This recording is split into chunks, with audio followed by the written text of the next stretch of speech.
దురదృష్టం ఏంటంటే కేంద్ర ప్రభుత్వం ఆధీనంలో ఉన్న రైల్వే శాఖ శాంక్షన్ చేసినటువంటి railway mega freight maintenance depot pOH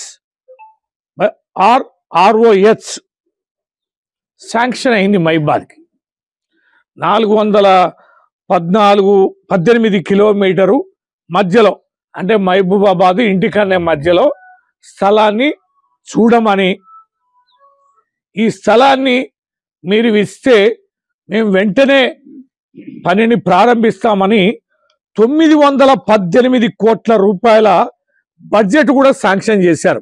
ఇవన్నీ కూడా నేను మీకు పంపిస్తా.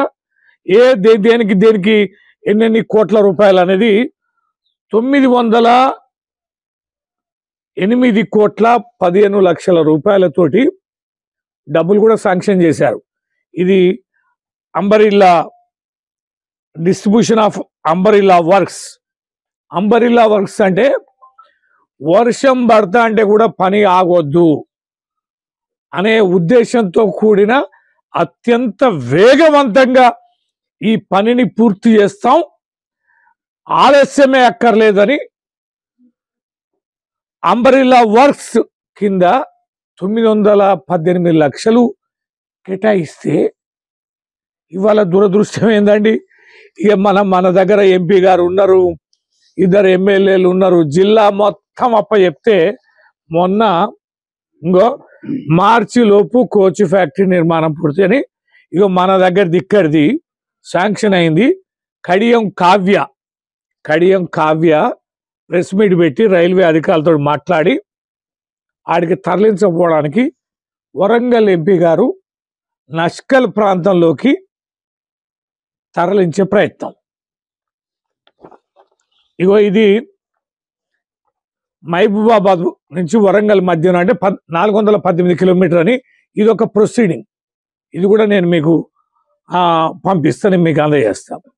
దీని ప్రకారం మనకి మహబూబాబాద్ నుంచి ఇంటికన్నే మధ్యన ప్రారంభించాలని అనుకున్న ప్రాజెక్టు ఫ్యాక్టరీ ఎంత ఉపయోగం అండి. మొత్తం మీరు గిరిజన ఎమ్మెల్యేలే కదా, గిరిజన ఎంపీ కదా. బలరాం నాయక్ గారు చాలా విషయాలు మాట్లాడతారు, ఇది చేస్తాను అది చేస్తాను అంటే నీ తోటి ఎంపీ ఇక్కడ శాంక్షన్ అయిన దాన్ని తరలిస్తారా బాబు? ప్రభుత్వం విప్పుకున్న రామచంద్ర నాయక్ గారు, మహబూబాబాద్ ఎమ్మెల్యే గారు, సీతక్క గారు కూడా కన్సర్న్ ఉన్న జిల్లా. ఇది 2 మండలాలు ఉన్నాయి వారి నియోజకవర్గం, కొత్తగూడ గంగారం.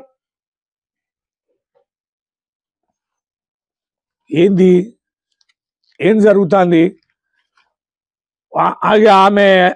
ఆమెకు ఇది వరంగల్లా కోచ్ ఫ్యాక్టరీ శాంక్షన్ అయింది. ఇది కోచ్ ఫ్యాక్టరీ శాంక్షన్ అయింది. 120 ఎకరాలు ఇవ్వమని అడిగిండు. 120 ఎకరాలు కేటాయిస్తే మేము కోచ్ ఫ్యాక్టరీ ప్రారంభిస్తామని శాంక్షన్ కూడా చేసింది. ఇది వాళ్ళు ఏమన్నారు, రిపోర్ట్ అంతా కూడా మీ దగ్గర ఉంది, అన్ని రకాలుగా కాగితాలు ఉన్నాయి.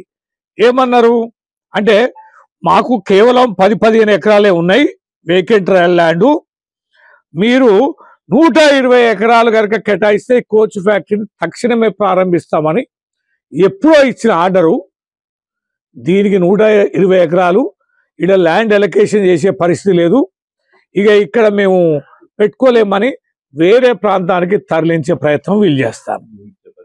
అంటే 120 ఎకరాలు భూమి ఇయ్యలేక శాంక్షన్ అయినటువంటి ఒక ఫ్యాక్టరీ వేరే ప్రాంతానికి తరలించే ప్రయత్నం చేస్తుంటే అది పెట్టుకోవడం చేత కాదు, కానీ మహబూబాబాద్ ప్రాంతంలో సఫిషియెంట్ భూమి ఉంటే ఇక్కడ శాంక్షన్ చేయడానికి అనుకూలమైందని రైల్వే శాఖ ఆర్డర్ ఇస్తే డబ్బులు కూడా శాంక్షన్ చేస్తే దీన్ని తీసుకుపోవడానికి మాత్రం వరంగల్ ఎంపీ గారు ప్రయత్నం చేస్తున్నారు.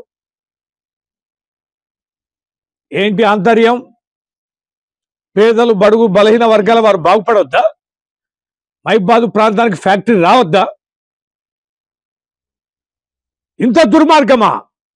శాంక్షన్ అయిన కోచ్ ఫ్యాక్టరీని మాత్రం మీరు 120 ఎకరాలు కేటాయించడానికి చేతగాని దద్దమ్మలు ఇవాళ railway mega freight maintenance depot బ్రహ్మాండంగా ఏం జరుగుతాయి ఇక్కడ?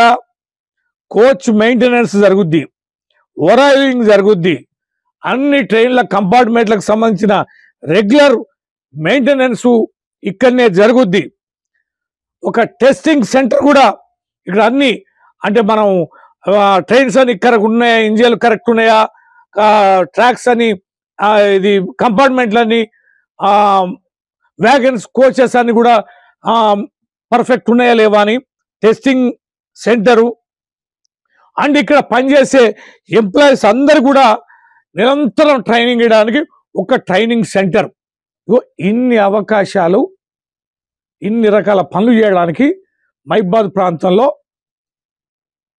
ఈ పిఓహెచ్ అండ్ ఆర్ఓహెచ్ శాంక్షన్ అయితే తరలించడానికి ప్రయత్నం చేస్తున్నా. దద్దమ్మలకి నేను విజ్ఞప్తి చేస్తాను, వెంటనే అలర్ట్ కాండి. ఈ ఫ్యాక్టరీ కనుక మీరు తెలంగాణ ఏర్పడేటప్పుడు తెలంగాణ విభజన అంశాలలో బయ్యారానికి ఉక్కు ఫ్యాక్టరీ శాంక్షన్ చేస్తామన్నారు, లేదా చేయించిండ్రా? అది ఎగ్గొట్టే బీజేపీ ప్రభుత్వం మైబాద్ ప్రాంతానికి అదే.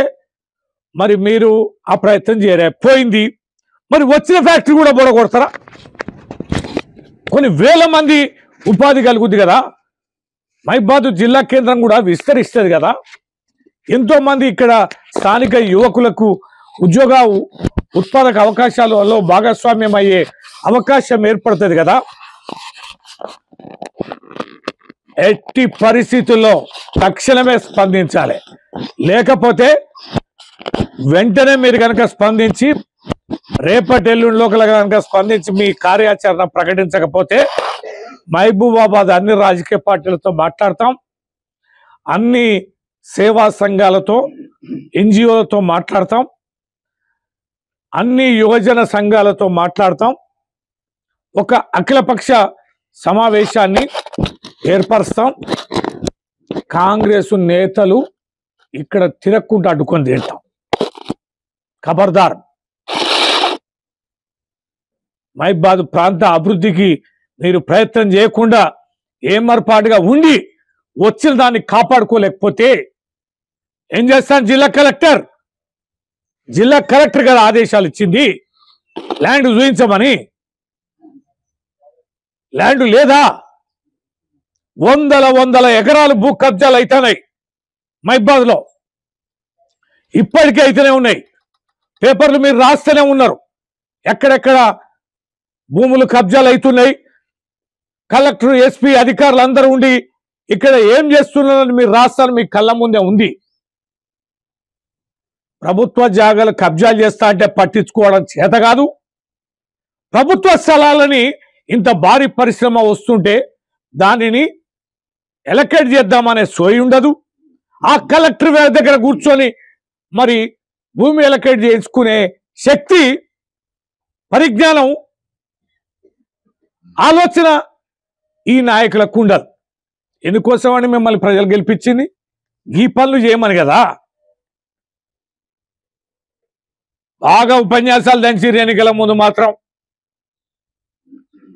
కోటలు దాటినాయి మీ మాటలు. మీరు కూడా భాగస్వాములు